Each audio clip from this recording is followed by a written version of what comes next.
Welcome to Change Now. We are the world's largest event for the planet. My name is Inge Mehus, and I'll be your moderator here in our pitch garden. This session is dedicated to sustainable fashion in partnership with Plug and Play, and you'll discover top innovative solutions presented by 5 exciting changemakers. We have lots to cover and only 35 minutes. We got pitches, then we got Q&A, and at the end, we're going to give you time in virtual breakout rooms to further network and discuss. To get a quick intro to our theme, let's hear from our expert, Nicholas Chow from Plug and Play. Nicholas, I'm going to hand it over to you. Thank you so much. Really happy to be here. My name is Nick Chow. I'm leading Plug and Play Sustainability Ventures team for Europe, based in Paris. Plug and Play is a global innovation platform headquartered in Silicon Valley, founded about 15 years ago, but now we're working across 35 different countries.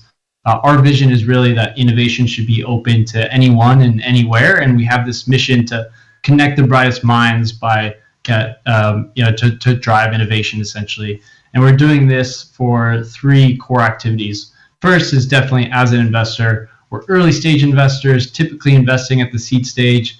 We've been investing for 10 years now and are investing in about 200 startups per year. We invest globally across a bunch of different spaces, including fashion and sustainability, like Notum and Paris-based startup Stockley. The second big activity for us is our innovation platform, where we're working across 400 different corporations across 18 different industries, fashion retail being a huge piece of it. So a handful of our fashion partners that we work with is Moncler, Richemont, Kering, PVH, Lacoste, and others. And for us, we really work with the innovation teams there to fuel their innovation pipeline, connect them with promising startups, drive innovation, and at the same time, drive sustainable impact. From the startups out there that are in the crowd, we have this entire ecosystem of startups, not just the ones we invest in. So for entrepreneurs, feel free to reach out to us. We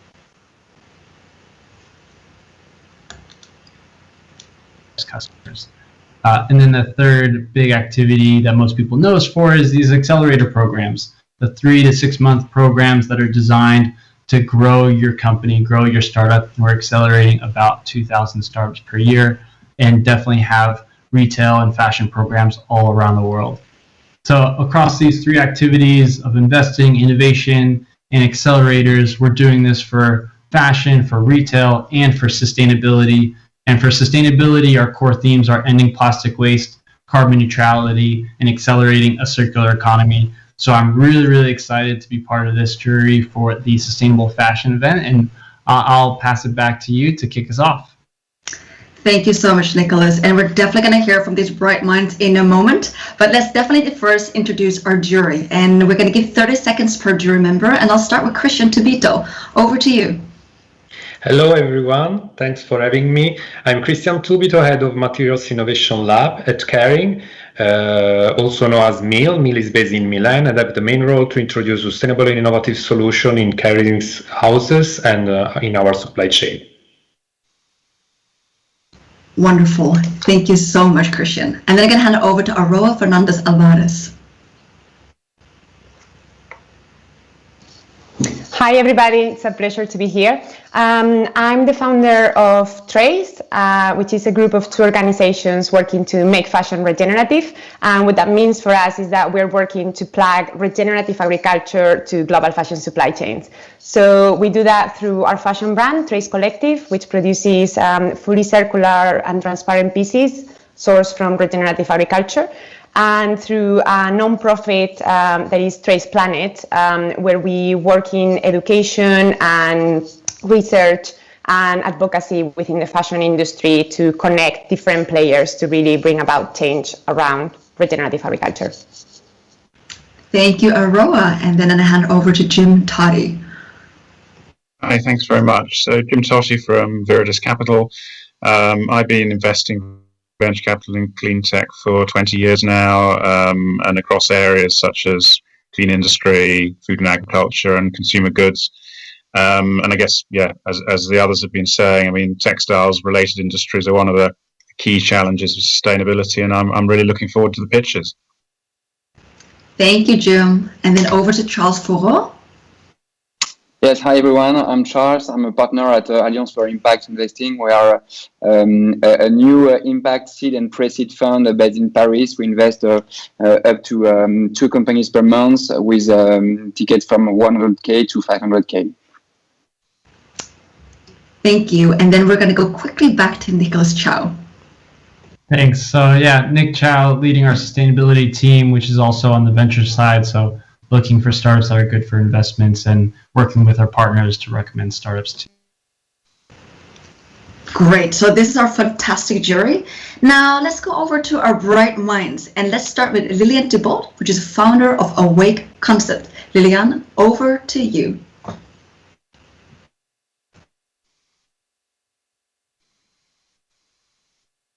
Oh, we cannot hear you. You might have to unmute yourself. Oops, sorry. Okay. So I don't see the presentation. So okay, great. Okay. So I think we're going to talk a lot about innovation today. So I'm going to just introduce you the brand with our own vision of innovation. Innovation is a mindset. It's going beyond the limits and the expectations, refusing to take the easy way. Then to systematically question your own discoveries, to improve them again and again. Innovation is a goal in itself that has no end. We also think that innovation inspires a lot. People expect to be surprised. If you do things like everybody else, you're just a marketing company. I would add that our vision of innovations lies on 2 pillars. It must bring something better to the product, whether it is the aesthetic, the comfort, or the performance, but it also has to have a positive impact on the planet, because it's no longer possible to oppose the environment to progress. Otherwise, you're just a tech company. So who are we? We are a kind of collective of designers and entrepreneurs whose ambition, whose ambition is to rethink the way we consume and the way we product. We use technology and science to build very performant products with the minimum environmental impact in the whole industry. Why we choose the watch? Yeah, we're a watch brand. Why we choose the watch? Because I think it's the perfect symbol of the time that passes and the emergency that we have to change a lot of things in our consumption. So it's quite a nice symbol of the time.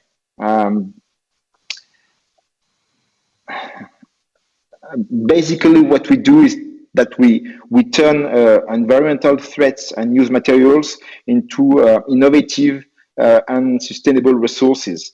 With that mindset, in 2019, we designed the first watch in the world made from recycled fishing nets, which is, as you know, the main source of pollution in the oceans. So it was quite a nice symbol, and we had the great surprise that the President Emmanuel Macron gave a watch to all the world leaders at the summit, at the G7 summit, and said that the Awake was an example of what France wants to do in terms of sustainable innovation.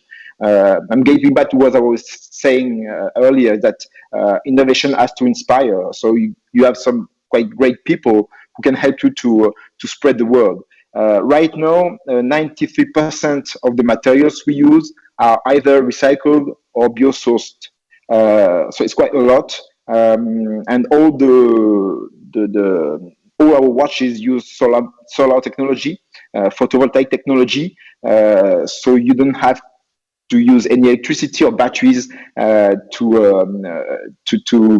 give the power reserve to the watch. Liliane, I am sorry, we have to cut you. Do you just want to say one final sentence just to wrap up? Oh, okay. Oh, yeah. I think maybe we're... And all what we do right now, we can adapt it to other products in the future. So we're just not a watch company, we're a concept, and we have a lot of things to where we can innovate through our mastering of materials. Thank you. Wonderful. Thank you so much, Julian. I'm sorry to have to interrupt you. We want some time for Q&A, so be more time. I know it is. I'm going to hand it over to Phil Akinsa, the CEO of Salubata. Fela, over to you.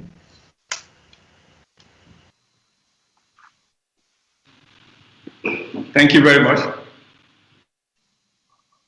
Hi, everyone. My name is Akinse Fela, and I'm the CEO and also one of the co-founders at Salubata. At Salubata, our mission is to invent lifestyle technologies that help people and the planet. Next slide, please. And so, to date, we've bootstrapped, and so we've reached over 84,000 in the past year, despite the pandemic. We currently have over 900 recurrent and paying customers. We've also gone ahead to further validate our cause by winning at these national, international, and global competitions. Please go ahead. Next slide. Next slide. Sorry, before that. A slide before this, please. Yes, so here's our team. Our team is strategically built for core competence in customer acquisition and design. We have complementary skill set that is necessary to scale our innovation. We also have key advisors from the likes of Nike, Disney, Adidas, and Bombas. Next slide, please.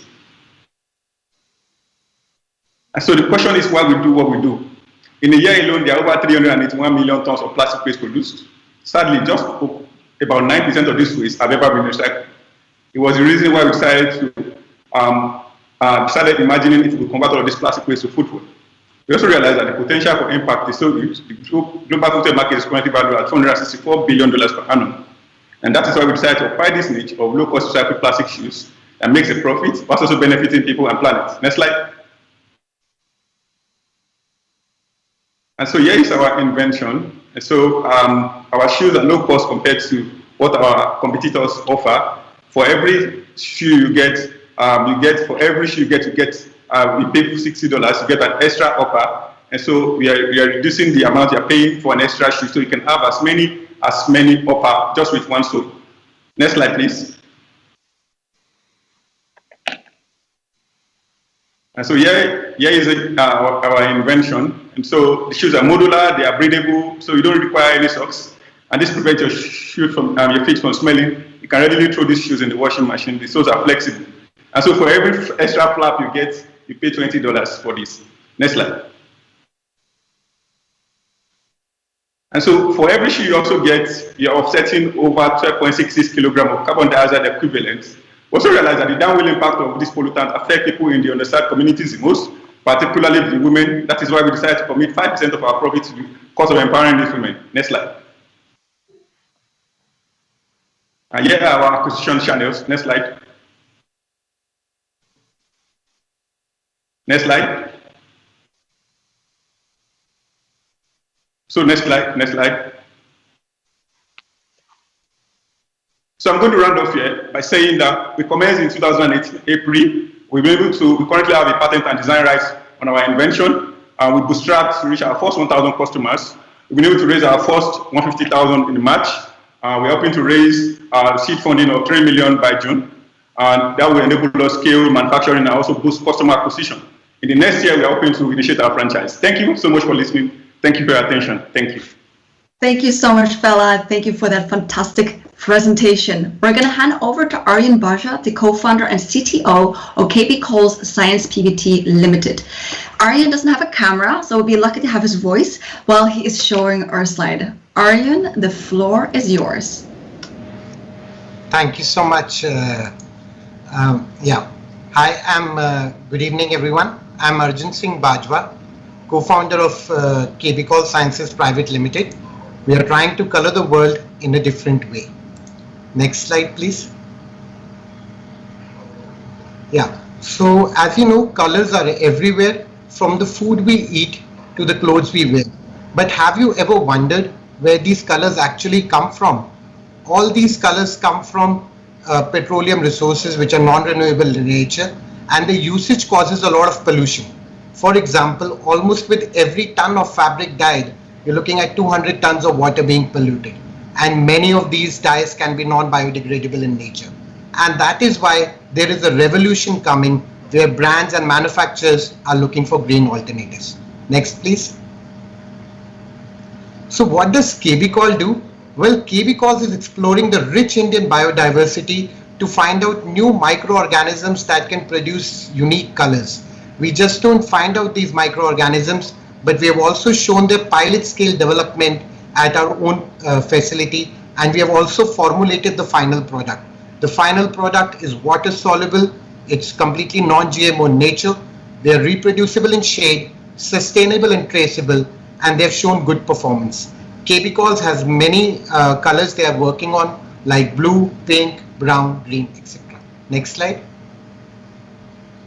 We have just not produced these colors, but we've also shown their applications in textiles. So we've been able to dye fabrics with our colors, and these fabrics are now at display at the Material Connection Library in New York. You can see the video link here, which you can follow for seeing the fabrics. Next slide. By aligning with KBCalls, brands and manufacturers can see the following impact. One, we are not reusing any petroleum or non-renewable resource in our colors. In the effluent side, we are able to reduce the BOD/COD by almost 50% with our colors. We are not using any harsh or toxic chemicals in the process, and we are also assessing the impact using Gabi software very soon. Next slide. Just to give you a brief idea of our journey, we started our journey back in 2018. We were supported by Government of India in form of a grant. In 2020, we completed our seed round led by Chirate Ventures, one of the leading venture capitalists in India. And quite recently, we have completed a pilot plant facility as well. And we are looking at raising a pre-Series A very soon in this year. Next slide. So what's the present status with us? Well, KBCalls is running ongoing pilots with leading luxury brands right now. And we are very hopeful that our vision of having garments dyed with microbial colorants, totally sustainable garments, out for sale in retail would come out to be true very soon. Next slide. Just to give you an idea of the team, we are led by Dr. Vaishali, who is a PhD in bioprocess technology. I am Arjun, co-founder, also a PhD in biotechnology. And this is our young team of scientists and researchers that carry out the research. Yeah. Next slide. Thank you so much for this opportunity. I'm so sorry for my video trouble here. Thank you, Aryan. We could hear you loud and clear. So thank you so much for that fantastic presentation. We're going to head over to our final pitcher, Pierre Magrangas from Automated Quality Control. Pierre, the floor is yours.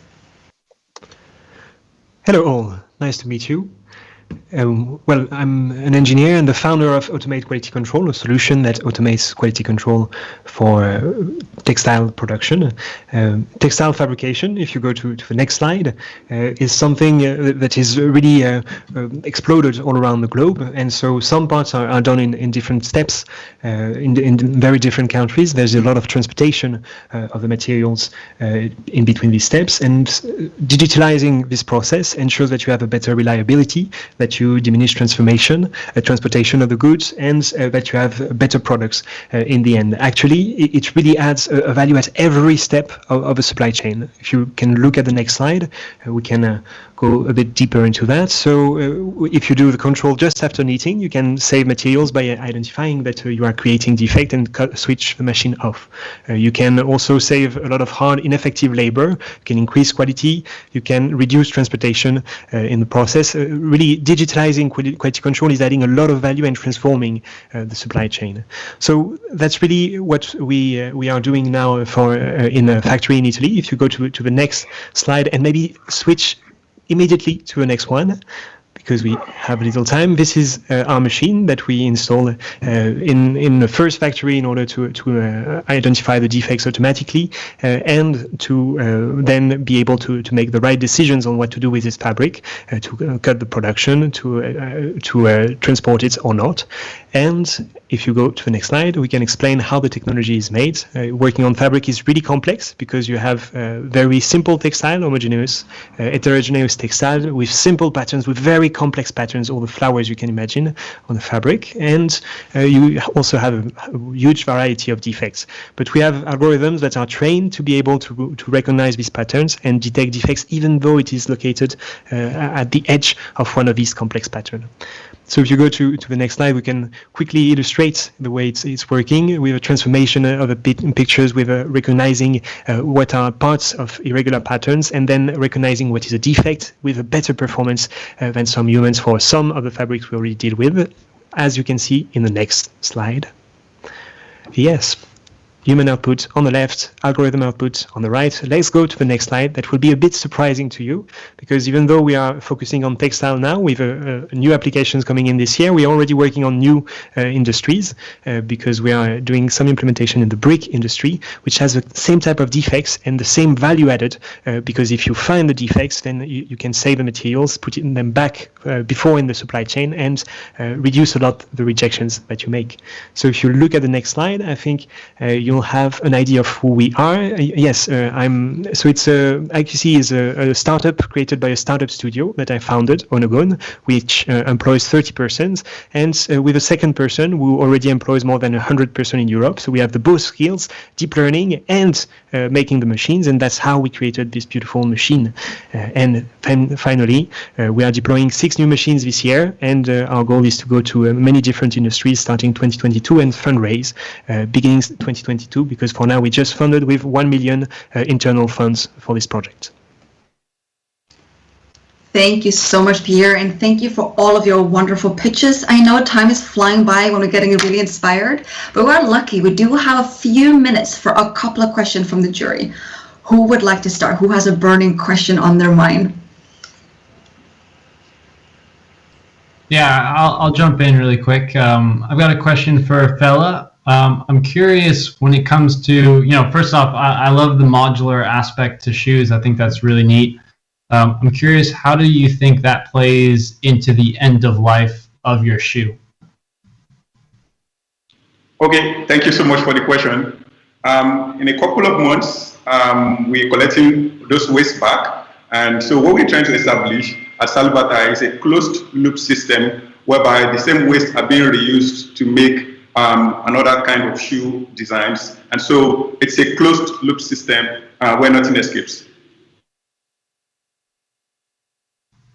Thank you. Great. Any other questions from our jury? Yeah, I got a question for Lilian. Yeah. Lilian, just a quick question. Did you pattern a technology you can use afterwards for other products? No. I mean, we don't want to pattern, because I think that if you're in the sustainability mindset, you don't want to prevent people from doing the same. The way we do things, we know that the way we think, the innovation makes us quite comfortable on the fact that we will always have some time in advance from the competitors. So we don't plus I mean, if you share the formula, people can try to work on what you do. So we don't want to pattern for these two reasons, and I think that's the right way to do because it's just a way that's going to change the things. So this is the way we think. Great. I think Christian, you had a question? Yeah, I have a question for AQC. If you can clarify the machinery on which it's possible to apply the system, and if the software works comparing the real defects with an image database.